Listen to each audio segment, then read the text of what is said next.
Meus amados, que a graça de Jesus possa ser renovada sobre nossas vidas nessa noite, de forma graciosa, de forma abundante. Nós queremos agradecer a Deus pela vida de Zéza, que está aqui depois da cirurgia, né? Louvado seja o Senhor. Zumira também está ali, com o bracinho na tipóia, que Deus possa abençoar. Henrique Neumann está bem, se recuperando, né? Dona Edith hoje está bem, se recuperando da cirurgia que teve que passar, de retirada de um cálculo renal. Ela e seu Mário fazendo 64 anos de casamento, né? Então, assim, são bênçãos de Deus, são irmãos queridos que a gente deve orar por eles e tantos outros que estão sofrendo. Nós louvamos a Deus pela vida desses queridos e pedimos ao Senhor que lhes afofe a cama, que recupere sua saúde, para que eles possam, juntamente conosco, servir a Deus com alegria de coração, né? Também gostaria de pedir à igreja que orasse a Deus. Nós temos um novo presidente no presbitério de Pernambuco, né? Que é o reverendo Arthur Braga de Paula, né? Nosso missionário, assumiu essa responsabilidade, ele foi confiada e ele conduziu a reunião com a graça de Deus muito bem. A reunião foi em paz, decisões importantes foram tomadas para o bem da igreja e nós louvamos ao Senhor por isso. Como bem colocou o presbítero Fernando Guerra, nós temos esses desafios pela frente. Nazaré da Mata deve estar ficando pronta até o final do mês de fevereiro agora, e em fevereiro já iniciaremos as fundações e a construção de aliança, já com todo o projeto pronto, fundação e tudo mais. E como bem colocou o Fernando aqui, o Vasco da Gama vai construir até junho, né? E parte desses recursos, desses 110 mil, vem aqui da primeira igreja também, como uma oferta para o Vasco. Era um compromisso nosso, 50 mil reais vão para o Vasco. Só nessas 3 congregações, 50 mil foi aplicado, está sendo aplicado em Nazaré da Mata, 110 mil lá em Aliança, 50 mil lá no Vasco, né? Então, só aí vão 210 mil, fora também a nossa construção. Nós vamos precisar mesmo de que esse ano a gente se empenhe em oração e que a gente coloque o nosso coração, incline o nosso coração também a contribuir, a participar disso, para a honra e para a glória do Senhor. Vamos orar a Deus nesse momento agora, colocar a vida desses queridos irmãos diante do Senhor e pedir ao Senhor que nos fale ao coração nessa noite pela sua palavra. Deus bendito, nós te somos muito gratos pela tua bondade, por tua misericórdia, por teu amor, sendo tu quem és, o Deus soberano, grandioso, acima de todas as coisas, um Deus criador e sustentador da vida. Nós existimos por causa do Senhor e por isso te somos muito gratos ao Senhor Deus, pela nossa vida, pela vida dos nossos irmãos, amigos. Pedimos que o Senhor os abençoe a cada dia. Nessa noite, que o Senhor possa falar aos corações aqui presentes. Que o teu Espírito testemunhe com o nosso Espírito das tuas verdades, Senhor. Se houver entre nós pessoas que ainda não conhecem a tua graça, que o Senhor possa abrir os seus olhos para que eles possam contemplar a beleza da tua lei. Que eles possam ser alcançados pela graça do Senhor, pela ação do teu Espírito e conhecerem a Jesus Cristo, o autor da nossa vida e da nossa fé. Te louvamos, a Deus, pela nossa redenção. Te louvamos, ó Deus, porque somos indignos do teu favor e presença, mas somos muito agradecidos porque o teu amor nos alcançou naquela cruz, porque o teu Filho deu a sua vida por nós, pagou o preço dos nossos pecados e culpas, para que não fôssemos mais condenados na tua ira, mas fosse resgatados no teu amor. Louvamos o teu nome por isso, Senhor. Agradecemos a Deus e colocamos em tuas mãos a vida de Zéza e louvamos pela sua recuperação. Zumira, Henrique Neumann, Senhor Deus, que o Senhor seja com ele, o abençoando, restabelecendo plenamente a sua saúde. Pedimos ao Senhor também, pela vida de Dona Edith, Senhor, que o Senhor possa fortalecê-la, afafar a sua cama. Agradecemos pela sua vida, pela sua doçura, pela sua singeleza, Senhor Deus. Louvamos a Deus pelo seu casamento, pela sua família, e pedimos graça sobre ela, Senhor. E nesse momento agora, Senhor Deus, toma os nossos corações, toma esse ambiente, esse lugar, manifesta a tua glória entre nós, Senhor. Fale ao nosso coração pela tua palavra. Desafia-nos, ó Senhor Deus, a viver uma vida plenamente consagrada ao Senhor e ao teu serviço. É o que nós te pedimos em oração, no nome e no amor de Jesus, Pai. Amém, Senhor Deus. Amém. Vamos abrir então nossas Bíblias, irmãos, no Evangelho de Marcos, no capítulo 8.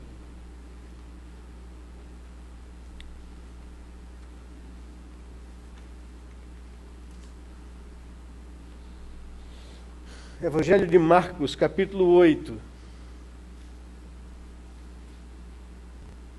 versos 34 ao verso 1 do capítulo 9.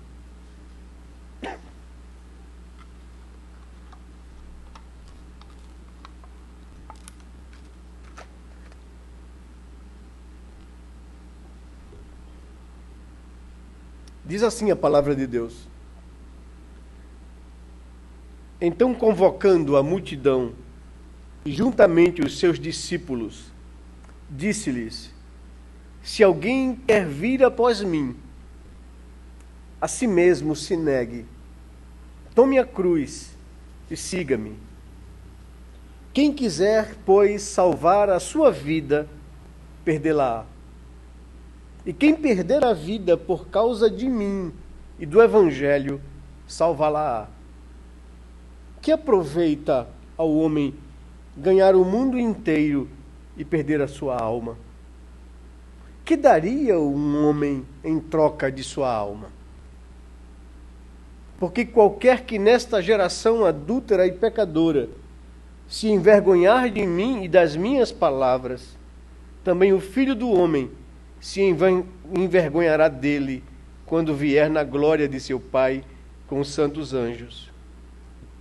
Dizia-lhes ainda: em verdade vos afirmo que dos que aqui se encontram, alguns há que de maneira nenhuma passarão pela morte até que vejam ter chegado com poder o reino de Deus.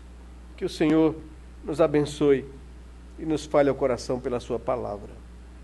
Irmãos, hoje pela manhã nós tivemos o pastor Leandro aqui pregando no texto de Pedro e depois expondo a primeira lição do nosso semestre aqui em Apocalipse. E fazendo uma recapitulação das razões pelas quais a carta do Apocalipse, ou o livro do Apocalipse foram escrito.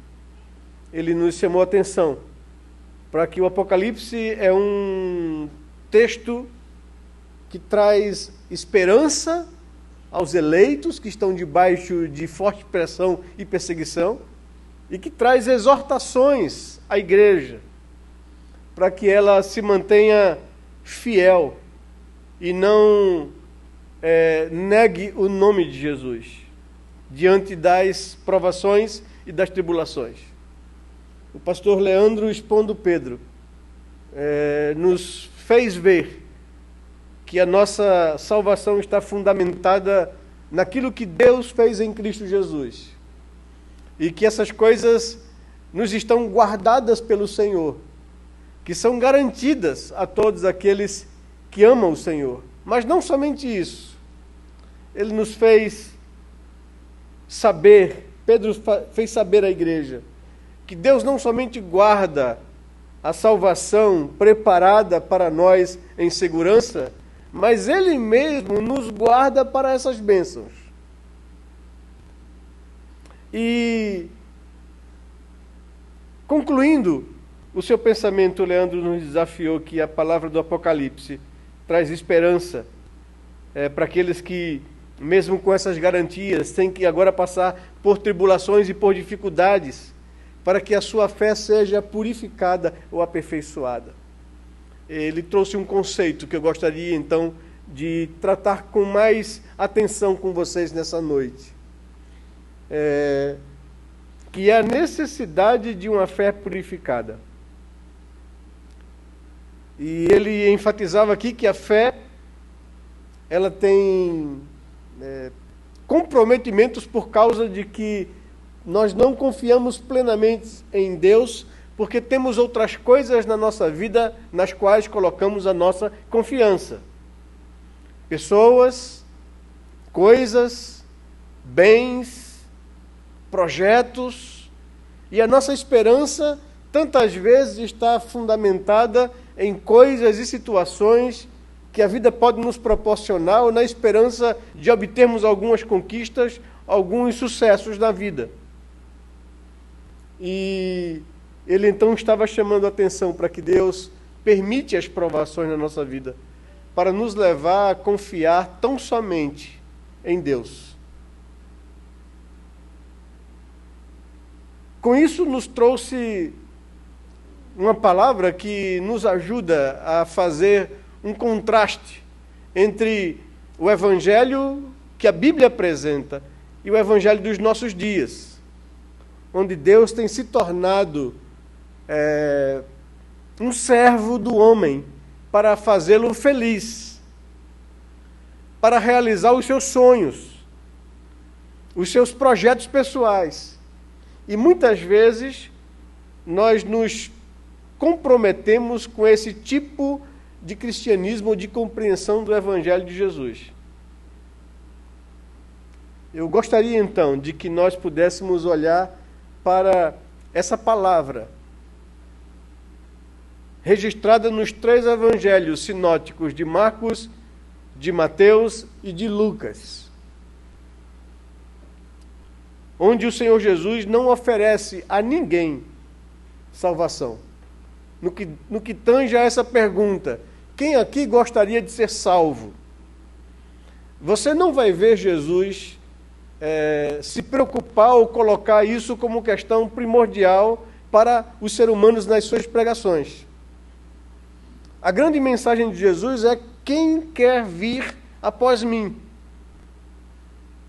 Você vai ver que os apóstolos, após a morte de Jesus, a ressurreição de Jesus e a ordem dada à igreja de sair pelo mundo e fazer discípulos, não saíram pelo mundo oferecendo às pessoas salvação. Pedro, no seu primeiro sermão, quando constrangeu os seus ouvintes judeus de que eles tinham crucificado o autor da vida que lhes fora enviado, eles, quebrantados, procuraram a Pedro dizendo: o que nós faremos agora? E a palavra de Pedro foi: arrependei-vos e recebei o selo da aliança de Jesus, do compromisso com Jesus. E a salvação virá como consequência disso. Nós olhamos Paulo, quando o Senhor age de forma tremenda ali em Filipos, naquela prisão, abrindo-lhes as portas, quebrando-lhes as cadeias. O carcereiro desperta do sono, entra trêmulo na presença de Paulo e Silas, e quebrantado pela ação do Espírito Santo naquele momento, pergunta: o que eu devo fazer para ser salvo? E a resposta de Paulo é: creia no Senhor Jesus.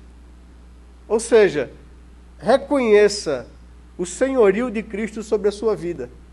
Reconheça quem Ele é. Segue o mesmo princípio de Jesus aqui nos evangelhos. Ele não saía às pessoas oferecendo salvação. Ele oferecia compromisso de vida. Ele oferecia luta contra a própria natureza humana. Ele oferecia enfrentar provações e dificuldades e sofrimentos por causa do nome dele, Jesus. Ele oferecia compromisso de obediência à sua liderança e aos seus princípios. O texto nos diz que, convocando a multidão e juntamente com os seus discípulos, disse-lhes: se alguém quer vir após mim, é preciso considerar algumas coisas. Se alguém se dispõe a seguir a Jesus, é preciso saber que há um comprometimento e um preço a ser pago. São 3 coisas colocadas por Jesus aqui, que eu gostaria de refletir com vocês nessa noite. A primeira delas é: negue-se a si mesmo. Meus irmãos, quanto de nós está disposto a negar-se a si mesmo para seguir Jesus? O que significa isso, pastor? Negar-se a si mesmo. E deixe-me então aqui ajudá-los e refletir com vocês sobre isso. A Bíblia nos ensina que, como criação, somos singulares. Fomos criados à imagem de Deus. E carregamos em nós algo muito precioso, que nenhum outro ser criado tem. Somos a imagem e semelhança do Deus Criador do universo. Deus nos deu responsabilidade sobre a criação. E nós, consequentemente, teremos que responder a Deus sobre isso. Aconteceu a queda e o pecado. E a nossa natureza se tornou inclinada à rebelião contra Deus e a fazer aquilo que desagrada a Deus. A nossa natureza, ela é contrária a Deus. Ela não é submissa a Deus. Ela não busca a Deus. Ela não quer a Deus. Se alguém quiser seguir a Cristo, tem que ter consciência que vai ter que lutar contra a sua própria natureza. A operação da graça de Deus, a intervenção do Espírito Santo, convencendo o homem da sua situação de pecado, da justiça de Deus e do juízo sobre o homem, faz com que o homem se arrependa e se quebrante e reconheça o seu estado de miséria e de pecado. E isso é o primeiro passo para que a regeneração aconteça no indivíduo. Ou isso é a primeira manifestação dessa ação regeneradora do Espírito Santo sobre alguém. Por isso, Pedro diz aos seus ouvintes: arrependei-vos. Por isso, João Batista vem com o ministério de preparar as pessoas para a vinda do Messias, dizendo: arrependam-se dos seus pecados. Reconheçam o seu estado diante de Deus. O Espírito Santo de Deus convence o homem do pecado e produz no coração desse homem regeneração, mudança, transformação, novo nascimento. Esse homem, agora uma vez, sendo alvo da ação do Espírito Santo, regenerado pelo Espírito Santo, passa a ser agora um salvo, redimido no sangue de Jesus, um filho de Deus. Todos os privilégios de Cristo são colocados sobre sua vida. Mas a natureza dele, pecaminosa, está lá, permanece lá. Se estabelece um conflito e uma luta. E todos os dias a Bíblia nos diz que nós vamos ter que subjugar, submeter essa natureza pecaminosa à obra de Cristo Jesus. É uma luta constante, diária. E quando o Senhor Jesus está dizendo isso, quem quer vir após mim tem que ter consciência que deve lutar contra a sua própria natureza. Paulo, usando uma linguagem outra para explicar isso, escrevendo a carta aos Gálatas, diz que é uma luta que se estabelece dentro de nós. A nossa natureza caída e pecaminosa contra a nova natureza que Deus fez nascer através do Espírito. E o Espírito milita contra a carne, e a carne contra o Espírito, porque são opostos entre si. E o Espírito milita contra a carne para que, porventura, a carne não faça o que seja do seu querer. E nós podemos medir na nossa própria vida, nos nossos exercícios devocionais com Deus, a força que essa carne ainda tem sobre nós, ao observarmos os frutos dela. E Paulo lista esses frutos, para que a gente possa observar o quanto ainda dessa natureza pecaminosa me domina. O quanto ainda dessa natureza pecaminosa dita as regras da minha vida. E se estabelece então na nossa vida uma luta constante contra essa natureza caída e pecaminosa. Em outra expressão, Paulo diz que já fomos crucificados com Cristo naquela cruz. Por isso, façam morrer a sua natureza terrena.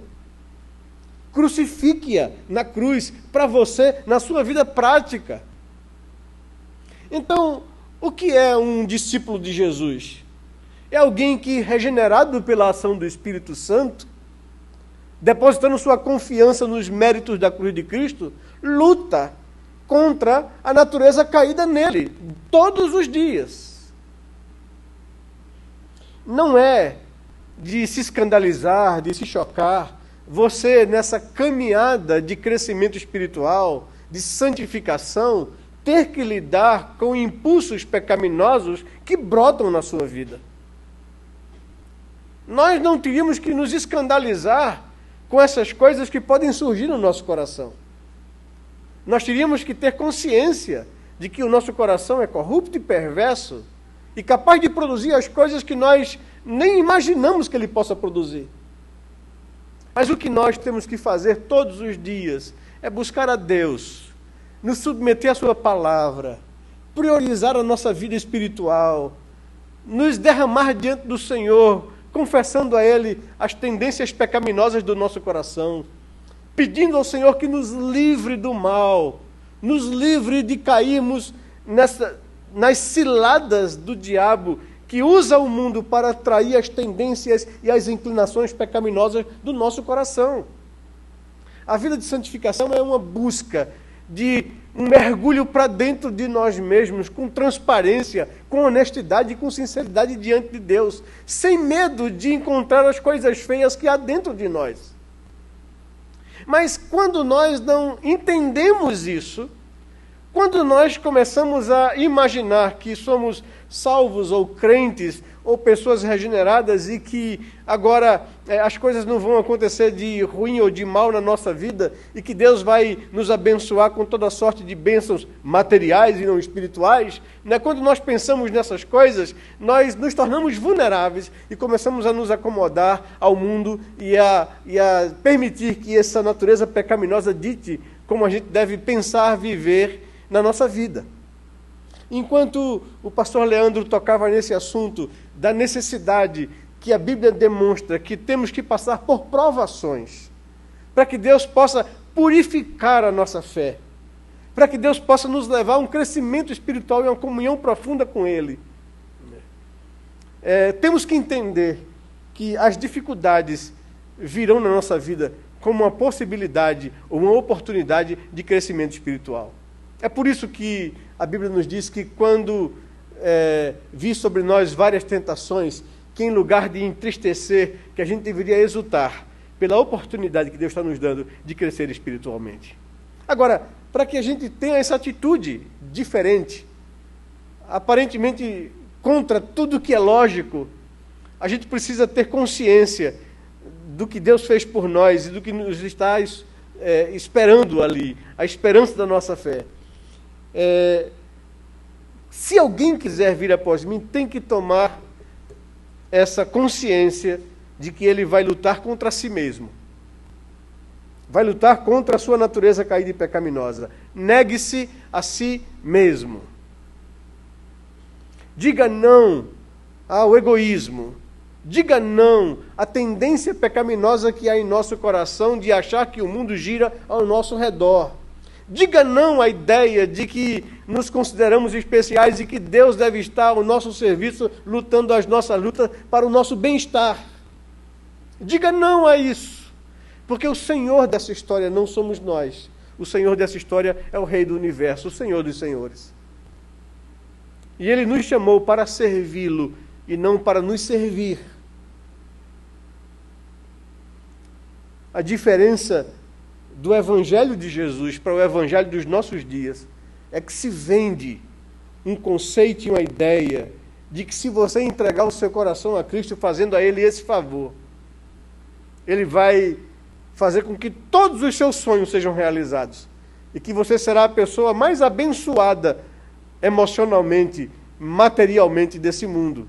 É isso que se tem vendido. E por mais que a gente tenha consciência que esse evangelho é um evangelho deturpado, tantas vezes nós somos seduzidos por esse tipo de comportamento. Se não material, se não enfatizamos o evangelho de prosperidade, de negociação e troca com Deus, muitas vezes nós alimentamos no nosso coração o conceito de bênção emocional ou de bem-estar de vida.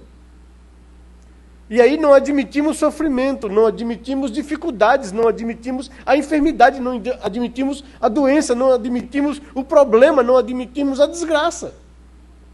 Não admitimos a perseguição, não admitimos essas coisas.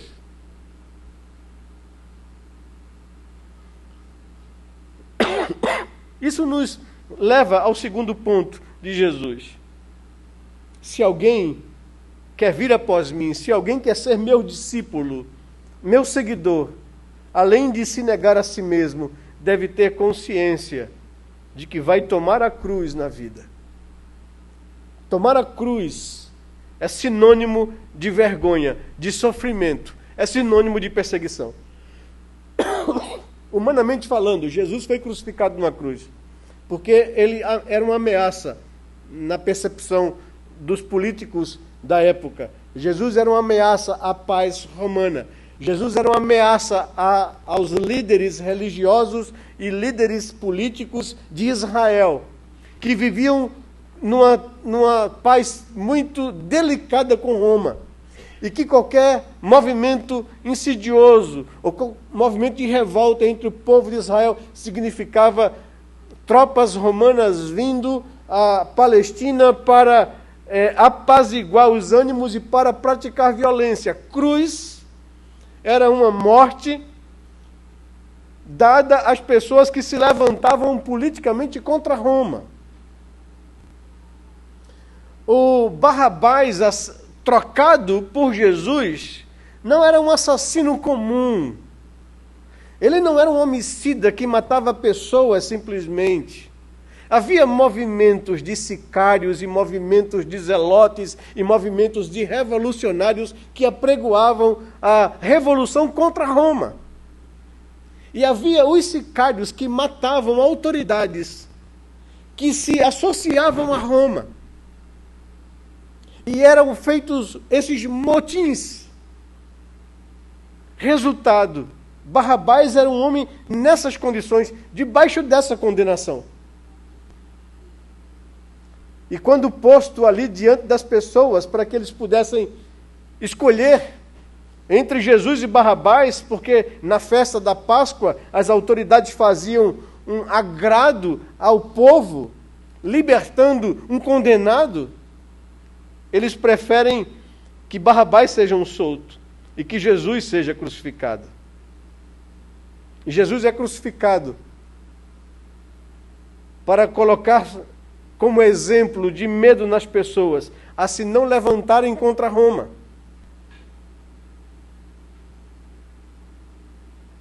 Quando ele diz isso às pessoas aqui que o ouvem,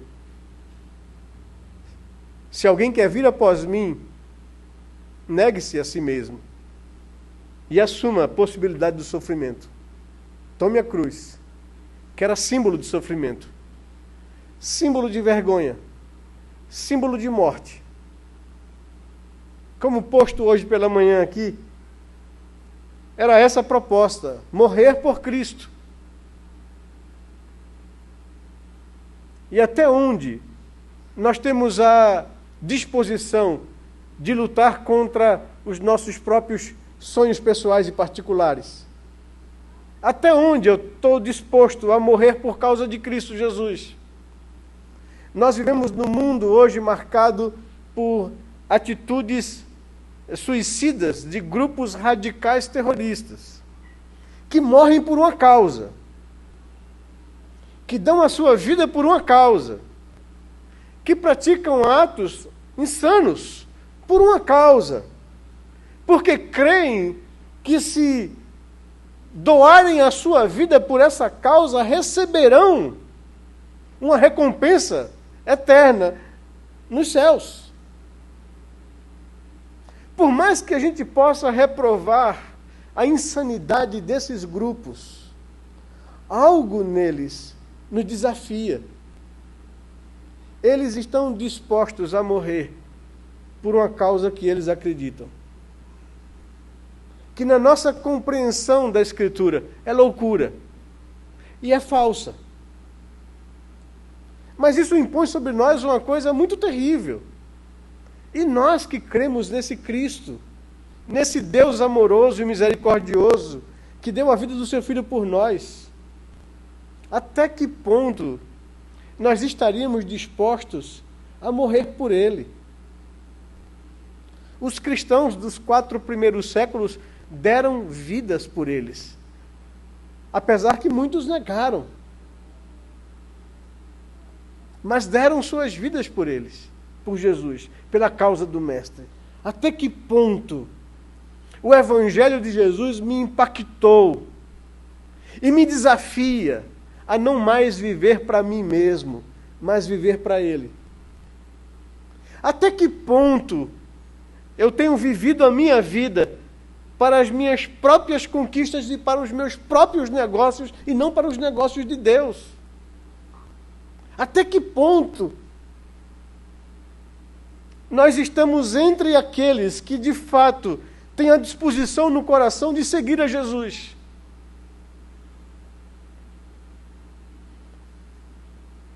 Isso nos aponta para a terceira exigência de Jesus, ou a terceira advertência do Senhor. É siga-me. Que significa dizer que eu preciso obedecer à sua ordem e ao seu comando e à sua liderança. Que eu preciso fazer a sua vontade e obedecer ao seu comando e crer na sua palavra, mesmo quando essa palavra vem de encontro aos meus desejos. Aquilo que eu acho que é melhor para a minha vida. Essa é uma luta constante no nosso dia a dia. O nosso coração pede uma coisa, nós desejamos algo e buscamos de Deus orientação. E às vezes encontramos na palavra de Deus uma outra direção àquilo que o nosso coração pede. Até onde eu tenho a disposição de obedecer a Deus e ao comando do meu mestre? Ou obedecer o que o meu coração pede, o que os meus desejos gritam?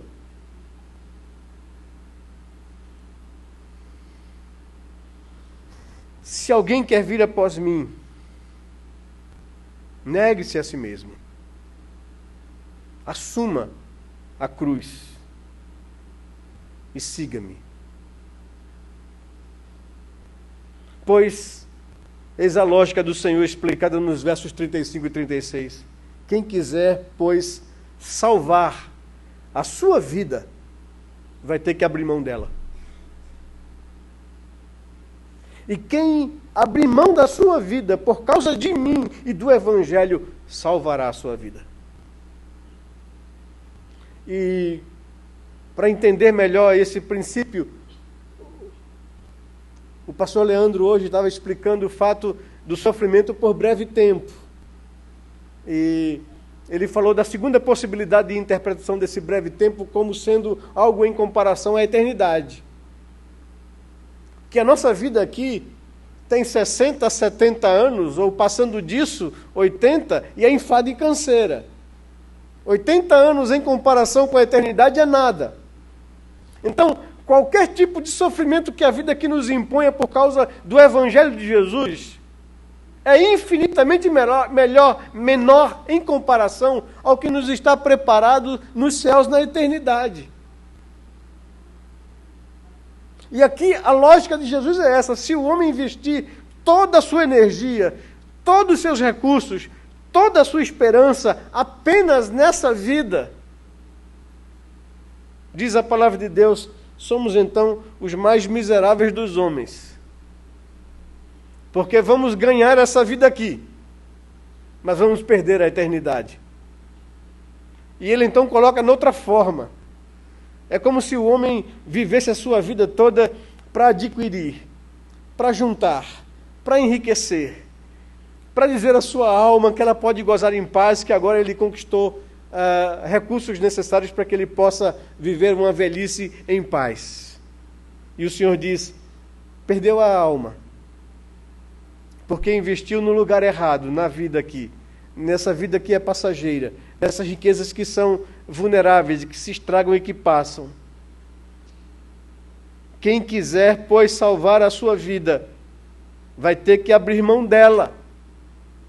E quem perder a sua vida por causa de mim e do Evangelho, ganhará de fato a vida eterna na glória com o Senhor.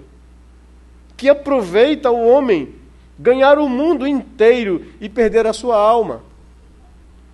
E aí o Senhor então nos diz, o que daria o homem em resgate em troca da sua alma? Esses dias eu vi uma crônica de alguém dizendo que o homem trabalha, se estressa para obter, para ganhar, e concentra-se toda a sua vida, abre mão de coisas que são tão importantes e simples na vida, como família, como momentos com filhos e com amigos, porque se concentra em ganhar, e depois que ganha muito, agora ele tem que gastar tudo para cuidar da saúde, que foi perdida por causa de tanto estresse e por causa de tanto investimento nessas coisas. Jesus está considerando essa lógica aqui. Ele diz que as pessoas optam pelas coisas erradas, valorizam as coisas desse mundo que são efêmeras, que são passageiras, que o ladrão leva, que a ferrugem corrói, que a traça acaba. E de outra fonte ele diz o que o homem não pagaria pela sua vida. E eu me vem à mente aquele jovem, aquele homem que tinha muitos recursos, que procura Jesus angustiado com esse incômodo na alma, esse questionamento acerca da eternidade, esse questionamento acerca da vida, o que é que de fato vale a pena. E ele encontra Jesus e pergunta, Senhor, o que é que eu posso fazer para herdar a vida eterna, para obter a certeza de que quando eu partir dessa vida aqui, eu gozarei a eternidade na Tua presença? O que eu posso fazer por isso? E o Senhor Jesus vai rodeando ele, até chegar no ponto em que o Senhor coloca ele diante da sua própria contradição, dizendo a ele, olha, se livre das coisas que você tem colocado nela a sua esperança, e deposite a sua esperança tão somente em Deus. Você é um homem que tem a sua esperança nos seus bens e nos seus recursos. E você tem tomado uma decisão errada na sua vida quando deposita a sua esperança nisso. Vá, se livre disso. Venda tudo que você tem. Distribua com os pobres. E depois você vem e me segue. Eu lhe garanto uma coisa. Você terá um tesouro nos céus.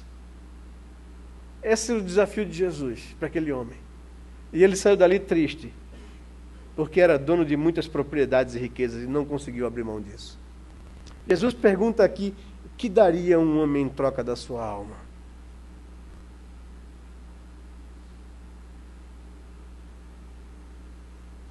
Ele então aplica isso de forma muito prática para a nossa vida. No verso 38 ele diz, porque qualquer que nesta geração adúltera e pecadora se envergonhar de mim e das minhas palavras, também o Filho do Homem se envergonhará dele quando vier na glória de seu Pai com os seus santos anjos. Nós vivemos diante, ou no meio, ou entre uma geração adúltera e pecadora. Nós convivemos com pessoas assim, pessoas que não temem a Deus. Nós vivemos numa época onde os homens não são mais, ou não sustentam mais a ideia do ateísmo.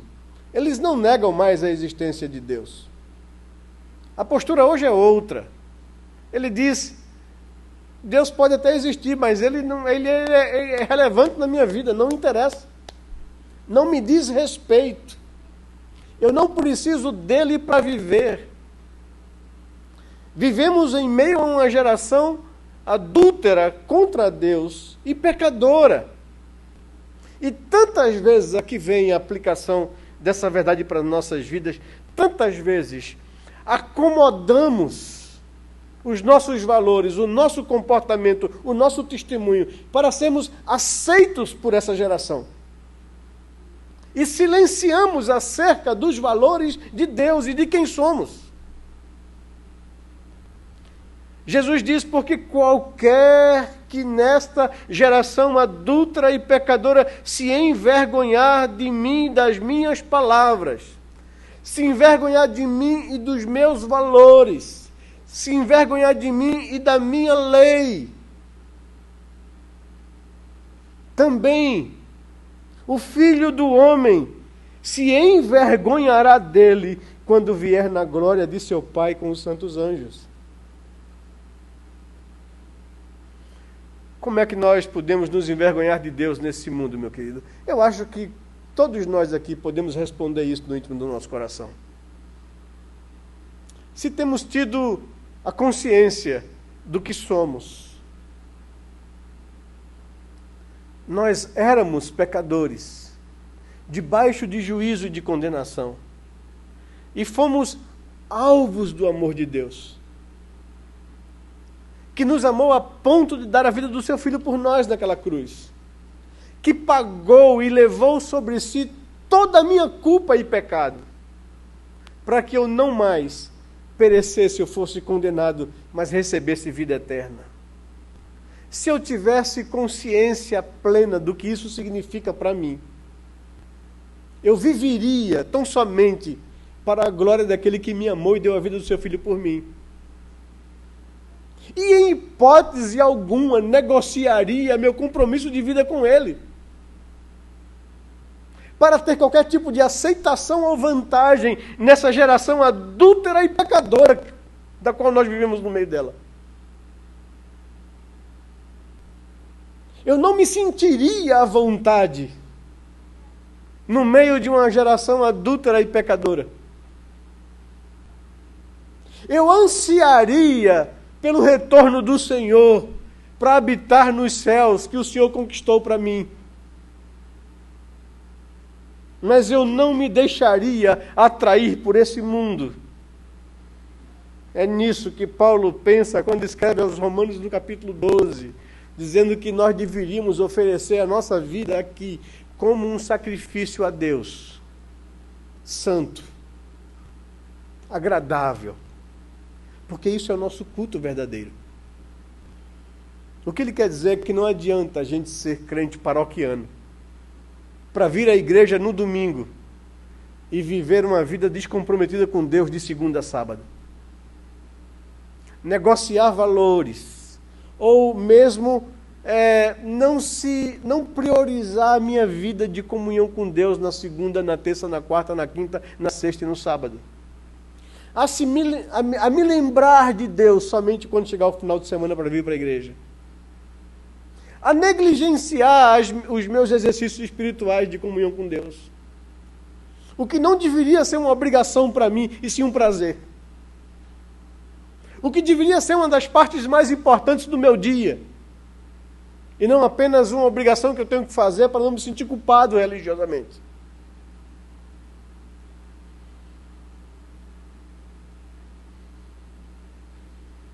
Jesus nos convoca nessa noite, como convocou a multidão. Juntamente com seus discípulos, nós que nos dizemos seguidores dele, para nos fazer uma pergunta: quem quer vir após mim? Quem quer de fato e verdade ser meu discípulo? E, irmãos, eu tenho dito uma coisa aqui com vocês e insisto em dizer isso. Eu sou um pastor, e pastor de uma igreja, de uma denominação brasileira. Pastor de uma igreja local, a primeira igreja presbiteriana do Recife. Mas eu não me iludo com relação à igreja institucional, igreja denominação. Dentro dessa instituição, E dentro dessa igreja local está a igreja de Jesus. Mas não significa dizer que todos nós aqui presentes somos o corpo de Cristo. Por isso, a exortação. Por isso, o Novo Testamento e o Antigo Testamento, Deus não cansa de levantar os seus profetas para exortar o seu povo, para que eles examinem os seus corações, para que eles não venham a ser enganados pelo seu próprio coração corrupto e pecador, para que nós sejamos honestos na avaliação da nossa vida, se temos de fato vivido e andado conforme Cristo e conforme a sua palavra. Se alguém quer ser meu discípulo, se alguém quer vir após mim, precisa observar essas três coisas. Lutar contra si mesmo, negar o seu egoísmo, negar a sua idolatria de colocar você como o centro da vida e de colocar Deus ao seu serviço. E isso é muito simples de medir, meu querido. Quando as coisas não acontecem do jeito que você quer, qual é a sua reação em relação a Deus? É de queixa? É de murmúrio? Ou é de submissão voluntária às provas que Deus coloca sobre nossa vida? Se alguém quer vir após mim, lute contra si mesmo, contra as tendências pecaminosas que há no seu coração. Se alguém quer vir após mim, assuma o risco da chacota, da perseguição e do sofrimento. Porque se o mundo me odiou, odiará vocês também.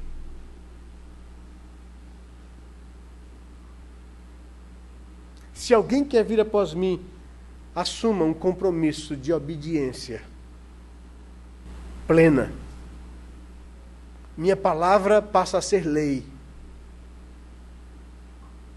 Seguir a Jesus significa isso, estar disposto a obedecê-lo.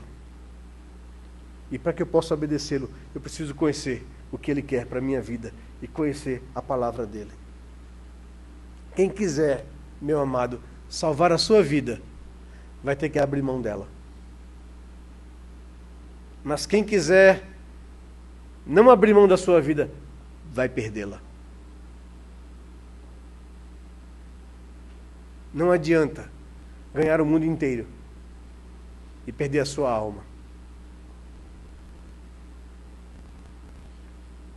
Não se envergonhe de Cristo, nem das palavras de Cristo.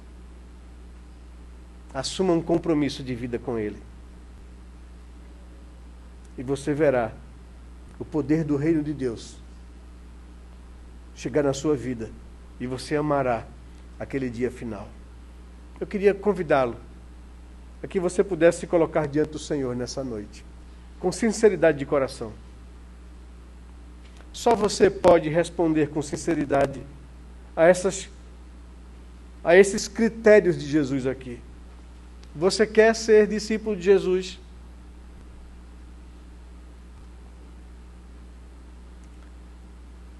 Quer ser um seguidor de Jesus?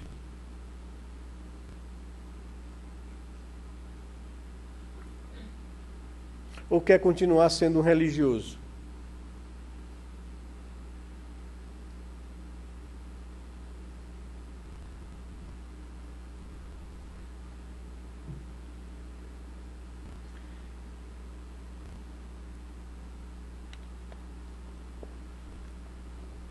Pai querido e Deus amado, colocamos a nossa vida diante do Senhor nessa noite,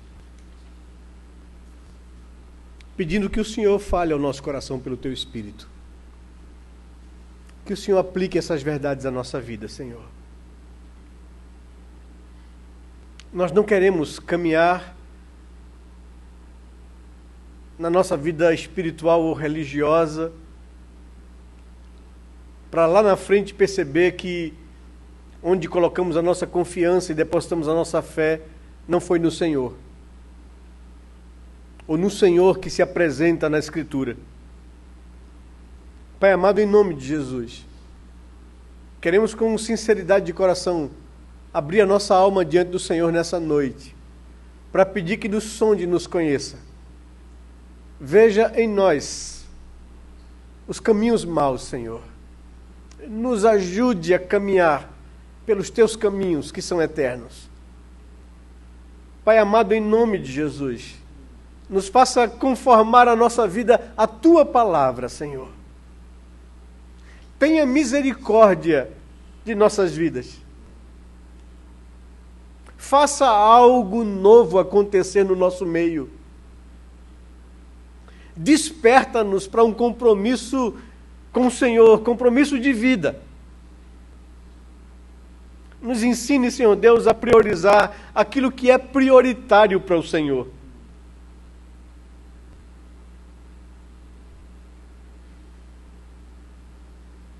Tenha misericórdia do teu povo aqui presente, de minha vida e da vida dos meus irmãos. Pois nós não queremos, ao chegar no dia do Senhor, ser confundido, mas ouvir do Senhor as palavras: servo bom e fiel, foste fiel no pouco, sobre o muito serás colocado. Senhor Deus, abençoa a tua igreja aqui presente, abençoa cada vida aqui presente, abençoa cada coração aqui presente. Meu Deus, tu conheces a nossa vida, nós só podemos nos render diante do Senhor. Tu conheces os corações, as motivações que nos trouxeram aqui nessa noite. Senhor, nos faça sair daqui diferentes de como nós entramos, Senhor. Nos faça sair daqui para viver a vida com o Senhor e para o Senhor e confiados no Senhor. Ajuda-nos, ó Senhor Deus, a crescermos espiritualmente, a termos uma fé pura, confiada tão somente em Ti, e não nos nossos corações, na nossa força, nos nossos bens, nos nossos recursos, nos nossos sonhos, mas no Senhor, que a nossa fé esteja fundamentada tão somente em Ti. Faça de nós discípulos de Jesus. É o que nós te pedimos em oração, Pai, em nome e no amor do Mestre amado. Amém, Senhor Deus. Amém, Pai amado. Amém. Amém.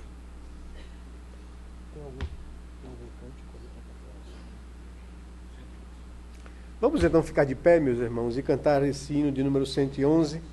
Pastor Lutero encerrará com oração e bênção do Senhor na nossa vida.